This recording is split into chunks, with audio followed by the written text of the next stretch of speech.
Hello everybody, welcome to Snyder's Inc.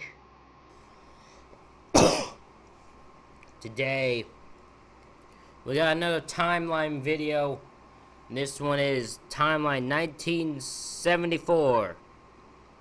We got Nixon's resignation, 10-cent beer night, and blazing saddles. We're gonna find out what the hell's going on in 1974. Ladies and gentlemen, hit the like button, hit subscribe button, comment your thing down below. Let's go.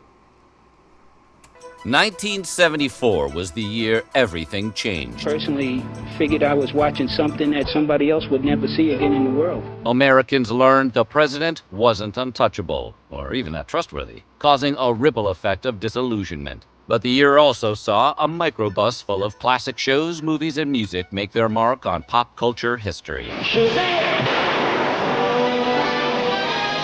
And two sports heroes made the most dramatic statements of their careers. We're going to talk about the news, culture, sports, and entertainment, and all that was weird in the 70s. This is Timeline.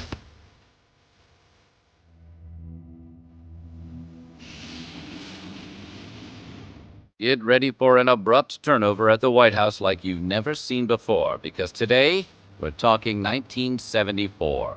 But before we get started, be sure to subscribe to the Weird History channel and let us know in the comments below what 70 records you like to spin. Now strap into your rocket cycle and get ready to jump all the president's men. This is 1974. The year would start off as an important moment for nerddom, as the fantasy role-playing game Dungeons & Dragons made its debut in January. Initially, I think this is still a game that's still played to this day, isn't it?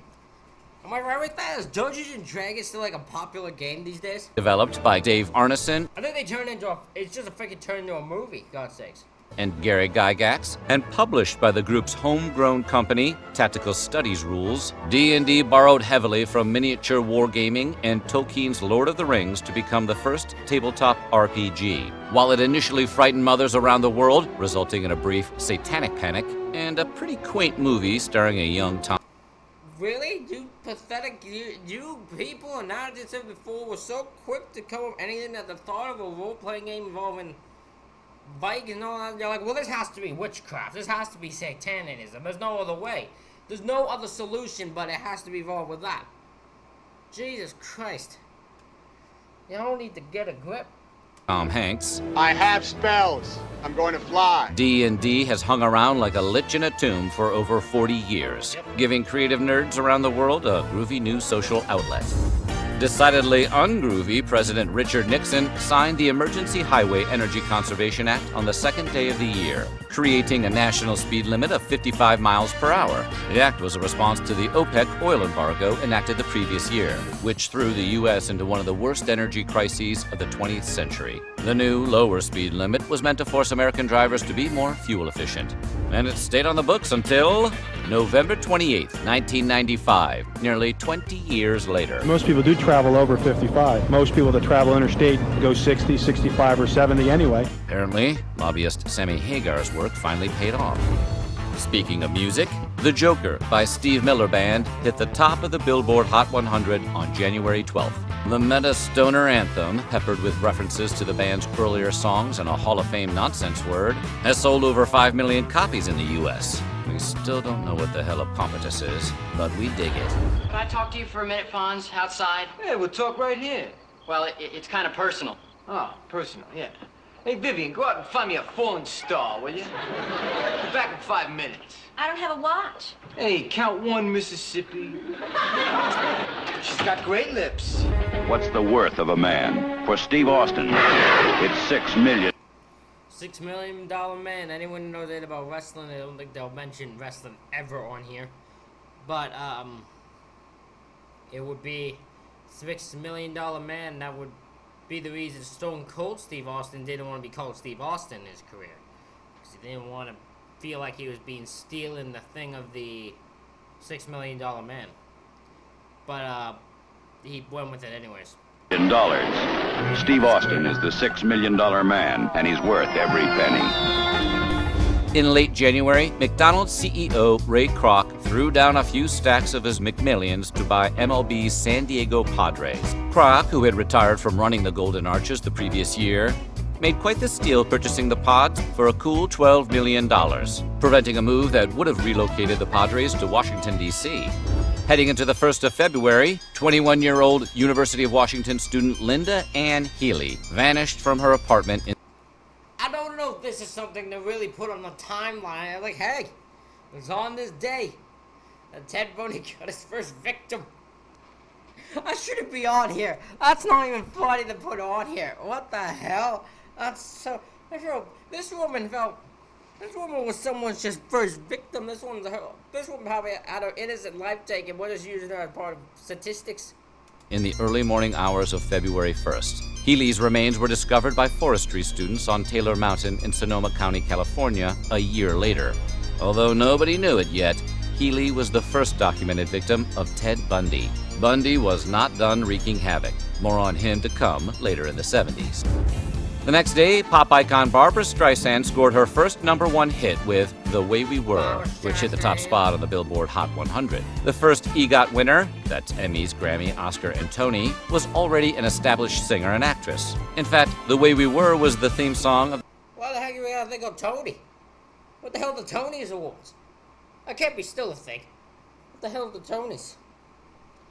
Look, guys, I won a Tony. The 1973 film of the same name, which starred Streisand and earned her a second Oscar nomination for Best Actress. The 70s were good to Babs.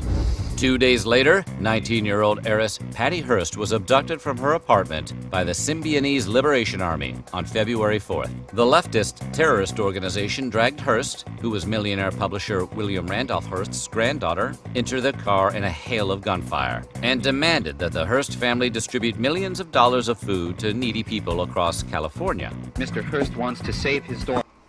What a very interesting ransom.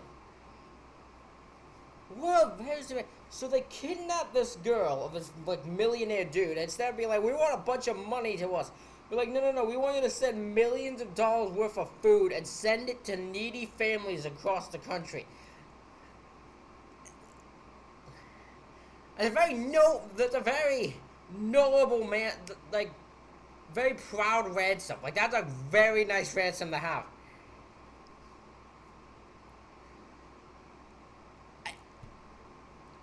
That threw me off. I thought anyone who would kidnap someone would be like, we want all this money. No, they just want needy them to provide for society.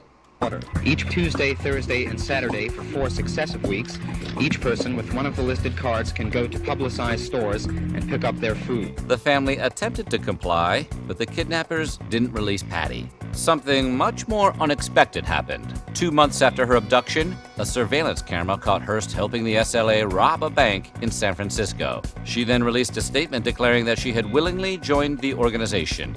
I've been given the... That's a fucking turn. That took a turn. She just joined up here like, hey, you can't beat them, join. Because again, they have a very, like, once you hear that, you would be like, oh, well, you're not so bad. Like, you're on needy families fed. That ain't so bad. You just join them. You start probably asking questions. You end up getting involved. You start joining it, and then, little did you know what was going on there. Choice of 1, being released in a safe area, or 2, joining the forces of the Symbionese Liberation Army. I have chosen to stay and fight. This cliffhanger plot twist will finish playing out next year. What an amazing, that's like a movie plot twist right there. We'll be right back. That is amazing. You are about to witness the most amazing man-made jewelry ever created. The original multicolor mood ring. This is the ring that senses your deepest feelings. Scientifically developed, the incredible chroma stone senses thermal changes deep within your body, reflects all your mood changes in a fascinating kaleidoscope of color. Discover the mysterious powers of the multicolor mood ring in elegant gold or silver tone settings. Dare to wear the original multicolor mood ring with the fascinating chroma stone. Only $5 while supplies last. Boy, is he strict. Gotta get in there closer and find out what's happening. There's our ticket. Hey, boys! Look what I got here! Hey, where are the white women at? To be a TV star, you got to be a real natural. My husband James used to have slow blood. Thanks to Vita Bright Health Tonic, my blood is fast, fast, fast. Vito Bright is dynamite. Jaws made a bodacious splash in the world of shark fiction on the 10th. The best-selling thriller, written by first-time novelist Peter Benchley, caused a feeding frenzy among Hollywood executives. The film rights to the story were sold before it even hit bookstores. Producers at Universal Studios hired an up-and-coming filmmaker named Steven Spielberg to direct the movie version. We'll see if that film did anything next year. Speaking of buzz, Army Private Robert K. Preston buzzed the White House in a stolen helicopter on February 17th. The 20-year-old soldier led police helicopters on a chase through the National Mall before the Secret Service opened fire on him, forcing him to land on the White House's South Lawn with minor injuries. His intentions was to fly the aircraft directly into the White House. Preston later claimed that he had joined the Army hoping to become a helicopter pilot and was upset that he'd been made a mechanic instead. Well, that's one way to show him what you got. Preston ultimately served 2 months in prison and was dishonorably discharged. Bummer. Speaking of broken dreams, Cher split from Sonny Bono on the 20th, ending the musical power couple after more than a decade in the spotlight. As a duo, Sonny and Cher released their #1 hit, I Got You, Babe, and hosted a popular variety show featuring their playful bickering. Folks, I could have sang in any one of those musicals, really, because Here, I know one you would have been great for. The Wizard of Oz. Apparently, that bickering wasn't all that playful. The two were already living in separate homes by the show's 3rd season, and were officially divorced 1 year later. Jumping ahead to late March, a group of Chinese farmers digging a well just outside of Xi'an discovered an underground chamber containing 6,000 life-sized terracotta warriors on the 29th. The famous terracotta army was revealed to be guarding the tomb of the first emperor of the Qin dynasty, who ruled back. That is amazing. They found like thousands of like human-like people, human-like just structures, not structures, sculptures. Like that's actually insane. Like look at this, look at this. All I'm just looking like people. Like that is actually incredible looking. Army was revealed to be guarding the tomb of the first emperor of the Qin dynasty, who ruled back in 221 BCE. The site turned out to be a sprawling 20-mile complex, containing a palace, a burial pyramid, offices, and 2 other pits containing even more terracotta warriors. Far out. Heading into April, Swedish pop group ABBA won the Eurovision Song Contest on the 6th with their song Waterloo. It was the first Eurovision victory in Sweden's history, and it turned out to be the breakthrough moment the band was looking for. Waterloo became an international hit and made ABBA superstars, and the group remains one of the most popular and best-selling acts of all time. Speaking of all-time moments, we turn to sports as Hammerin' Hank Aaron broke Babe Ruth's career home run record 2 days later. What a marvelous moment for the country and the world. A black man is getting a standing ovation in the Deep South for breaking a record of an all-time baseball idol. In the 4th inning against the Los Angeles Dodgers, the Braves' star right fielder spanked his 715th dinger at Atlanta's Fulton County Stadium. Aaron finished his baseball career with a staggering 755 homers, a record that stood for just over 31 years until San Francisco Giants slugger Barry Bonds broke it in August of 2007. But, you know, juicing. 3 months after abducting Patty Hearst, the Symbionese Liberation Army engaged the LAPD in one of the largest police shootouts in history on May 17th. One of the largest gunfights, one of the largest shootouts in history. Jesus Christ, that must have been insane. You must have had like multiple like collateral damage casualties from that. Like just nobody was safe, nobody could get away. Oh, that must have been fucking terrifying if you lived near their neighborhood and that. You could just God, that must be terrifying to experience. 500 Los Angeles officers raided an SLA safe house in Compton, resulting in an explosive exchange during which more than 9,000 rounds were fired. Police accidentally set fire to the house during the gunfight, which burned to the ground as all 6 SLA members inside perished. Near the end. Oh my God, even the end with gun, they accidentally set the place on fire due to them shooting all the shots, and the freaking place burned down with them in it. Well, that's one way to end it, I guess. End of May, legendary jazz pianist and composer Duke Ellington passed away. Ellington, who had just turned 75 the previous month, is one of the biggest figures in jazz music history. He popularized big band jazz music as a regular fixture at Harlem's Cotton Club, and as a sought-after band leader and a songwriter for over 50 years. Heading into June, arguably the most ill-conceived promotion in sports history went down on the 4th, otherwise known as 10-cent beer night. The Cleveland Indians lured fans to a game against the Houston Astros by offering as much beer as they could drink for just a dime a pop. Fans became so drunk and unruly that an actual riot broke out in the 9th. I mean, what the f did you expect? What the fuck did you expect to happen there? That was just stupid. That is stupid thought process. That is just plain stupid. Inning, with people rushing out onto the field to attack the players with makeshift weapons. Pretty poor timing for a beer night to start with. After the incident in Dallas, where the two teams fought, led to a very unpleasant situation. The Indians were forced to forfeit the game, and a firm 4-drink limit was placed on the remaining 10-cent beer nights Cleveland had already scheduled.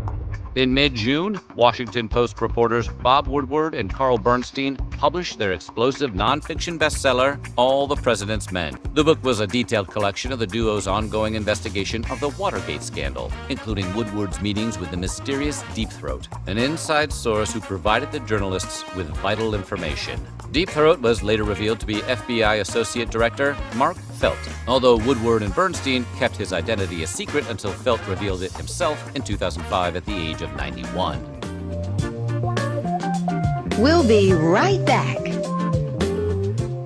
By reaching out to see things differently, man's genius is now helping to free him from his earthly home. The amazing electronic devices like this one, designed for quasar color TV.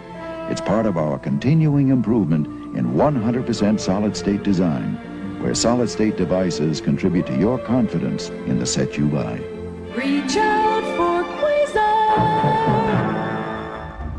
The first Universal Product Code, or UPC code, was scanned on June 26th in Troy, Ohio, to sell a pack of Wrigley's chewing gum. The now ubiquitous codes were designed by 2 Drexel University graduate students to create a streamlined system for grocery stores to price and track their inventory, because people used to have to do all that by hand. Speaking of bold ideas, General Augusto Pinochet declared himself Supreme Chief Chile the next day, after seizing power from President Salvador Allende in a military coup the previous year. Initially, Pinochet was meant to share power with other members of the junta, but he quickly decided that it was best for everyone if he ran the whole thing. Pinochet remained dictator of Chile until he was actually voted out of power, and democracy was restored on March 11, 1990. Pinochet stuck around as the commander-in-chief of Chile's armed forces until 1998, when he was finally arrested for crimes against humanity. But a wall of international red tape and his failing health kept him out of prison until he passed away in 2006, before he could stand trial.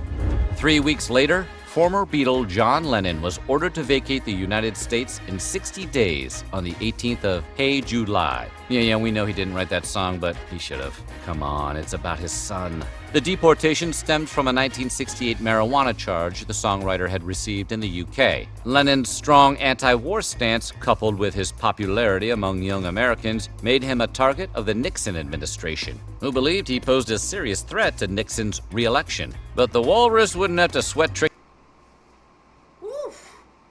Oh boy. You know what insane would be to think that, like, how popular that you'd be for a president to actually think you're a threat to his re-election is just this musician singing.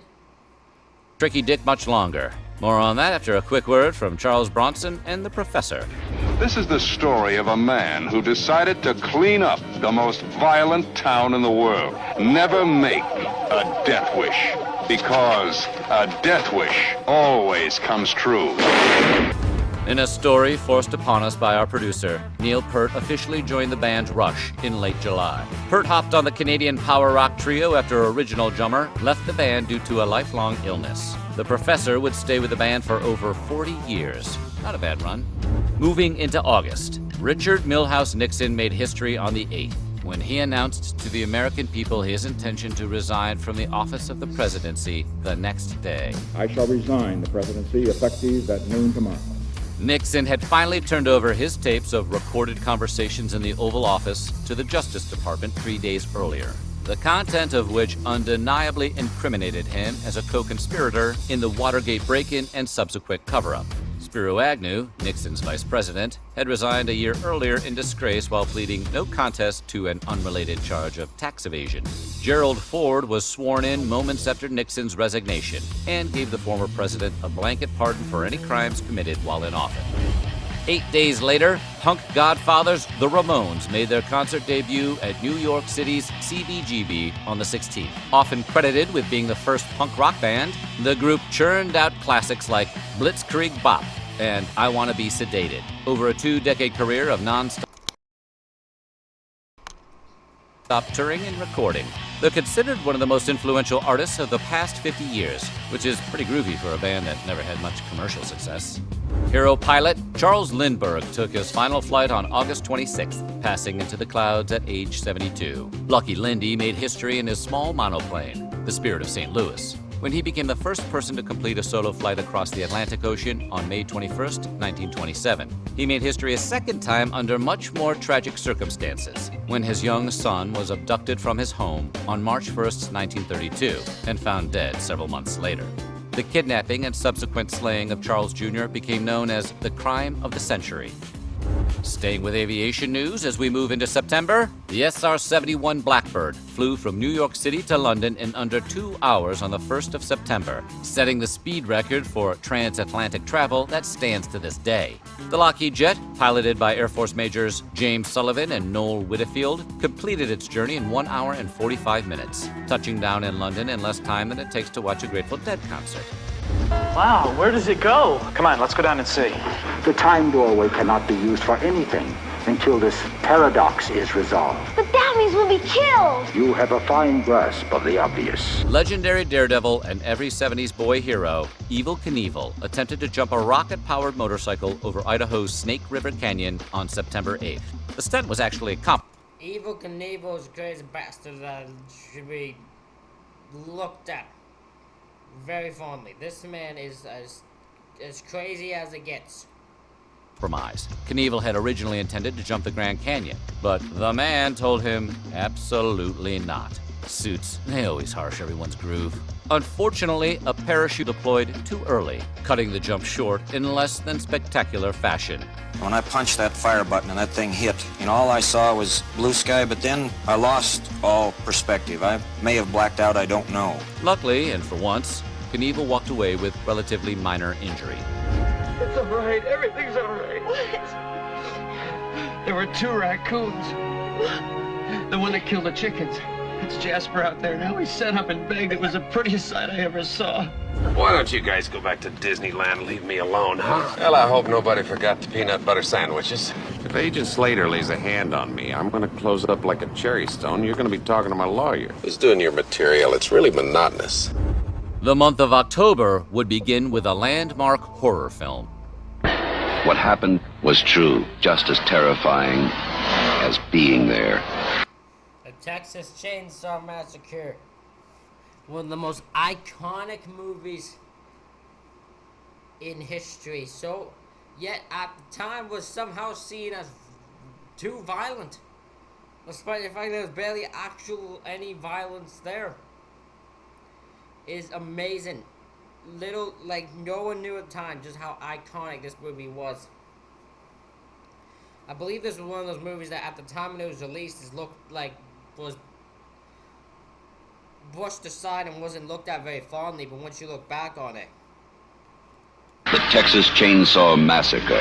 After you stop screaming, you'll start talking about it. TV lost one of its most influential figures on October 13th, when popular variety show host Ed Sullivan passed away at age 73. Sullivan's eponymous weekly program, The Ed Sullivan Show, had ended just 3 years earlier in 1971. That's one way to enjoy retirement. We'll be right back. You can go to Sambo's day or night. The food is good, the price is right. You can eat dinner anytime. And you can dine for $1.99 at Sambo's. Now, till May 11th, our dinner special is Sambo's all-beef chopped steak, chili and beans, soup or salad, dinner bread, beverage, and dessert. Something good is always cooking at Sambo's. The United States Air Force got into the Halloween spirit by launching one of the most frightening weapons in history on October 25th. An ICBM, or Intercontinental Ballistic Missile, was successfully dropped from a plane for the first time as part of America's strategy to develop more mobile methods of delivering nuclear payloads. Previously, ICBMs had to be launched from stationary underground silos or from nuclear submarines. The test did not help escalating Cold War tensions. 5 days later, Muhammad Ali defeated George Foreman during the legendary Rumble in the Jungle bout in Kinshasa, Zaire, to become the world heavyweight champion for a second time. Ali let Foreman wear himself out using his famous rope-a-dope technique for the first 7 rounds before striking with a flurry of his own to KO the reigning champ in the final seconds of round 8. The Rumble in the Jungle remains one of the most celebrated fights in boxing history. We next go to space, where the first message from Earth was transmitted into the stars on November 16th. Known as the Arecibo message, because it was sent from the Arecibo radio telescope in Puerto Rico, the transmission contained formulas and equations describing DNA, as well as some figures about the planet's population and a return address, should any aliens ever want to come visit. The message was meant more as a demonstration of human ingenuity and technology rather than an earnest attempt to contact aliens, even though Carl Sagan did help create it. 5 days later, Congress overrode Gerald Ford's presidential veto to expand the Freedom of Information Act and strengthen the Privacy Act of 1974. Both measures were a direct response to the Watergate scandal, designed to make the government more transparent and accountable, and to limit the government's ability to surveil its own people. According to documents declassified in 2004, Ford was encouraged to try to slap the bill down by Donald Rumsfeld and Dick Cheney. Speaking of old people, the most complete skeleton of an early human ancestor yet discovered was found in Ethiopia 3 days later. The fossilized skeleton of Australopithecus afarensis was uncovered by a team of scientists led by American paleoanthropologist Donald Johanson and French geologist Maurice Taïeb, and was nicknamed Lucy after the Beatles' song Lucy in the Sky with Diamonds. December saw the end of one beloved TV show and the continuation of 2 major franchises. I don't know. Mr. Wentworth just told me to come in here and say that there was trouble at the mill, that's all. I didn't expect a kind of Spanish Inquisition. Nobody expects the Spanish Inquisition. What's going on? What the hell are you doing now, boy? You're not thinking that... I sure am, boy. Never heard of Evel Knievel?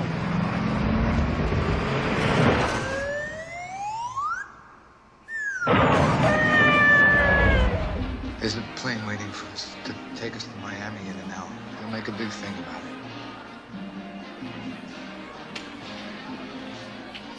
I know it was you, Fredo. You broke my heart. You broke my heart. Little-known guitarist Lindsey Buckingham and singer Stevie Nicks closed out the year by joining the rock group Fleetwood Mac on December 31st. The duo had recorded an album the previous year under the name Buckingham Nicks. Although Fleetwood Mac had previously enjoyed some success, the addition of Buckingham and Nicks would jettison them to global superstardom. But we'll hear more about that in a future episode. And so, 1974 came to a close, with the future looking bright for America, a rock group, and an Oscar-winning film series. 1975 was stretching its bell-bottomed legs just over the horizon, ready to boogie into view with a really big fish, the fall of Saigon, and the founding of a small computer company called Microsoft. But that is all for next year. Coming soon, 1975. Ladies and gentlemen, that is it. for this reaction video. Let me know what you think in the comments. Let me know if you do. What's your favorite thing involving from 1974? If you know anything about 1974. Hit the like button, hit the subscribe button. Thank you all for watching. I'll see you all for the next one.